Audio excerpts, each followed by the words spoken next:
கணித்திற்குரியவர்களே, இந்த ஹதீஸை முழுமையாக கேளுங்கள். அதாவது ஸல்லல்லாஹு அலைஹி வஸல்லம் அவர்களுடன் 2 சஹாபாக்கள் போய்கிட்டு இருந்தாங்க. போய்கிட்டு இருக்கும்போது ஒரு இடத்துல அமரணும், ரெஸ்ட் எடுக்கணும் என்ற அடிப்படையில் ஸல்லல்லாஹு அலைஹி வஸல்லம் அவர்களும் 2 சஹாபாக்கள் அமர்றாங்க.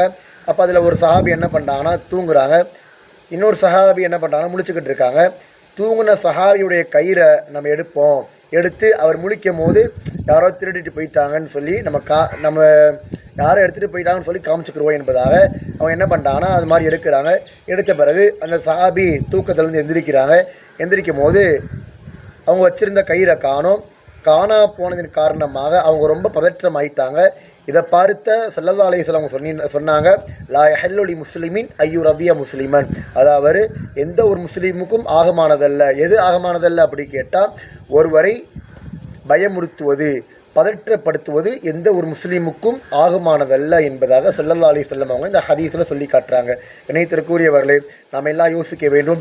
எந்த அளவுக்கு ஹதீஸில் வருதுன்னா, விளையாட்டாக கூட நீங்கள் ஒரு மனிதரை பதற்றமடைய செய்யக்கூடாது என்பதாக ஸல்லல்லாஹு அலைஹி வஸல்லம் சொல்லி காட்டினாங்க. இணையத்திற்குரியவர்களே, எத்தனையோ பேரை பார்க்குறோம், விளையாட்டாக அல்ல சீரியஸாகவே சில முஸ்லீம்களை என்ன பண்ணுறோன்னா நாம் பயமுறுத்துகிறோம்.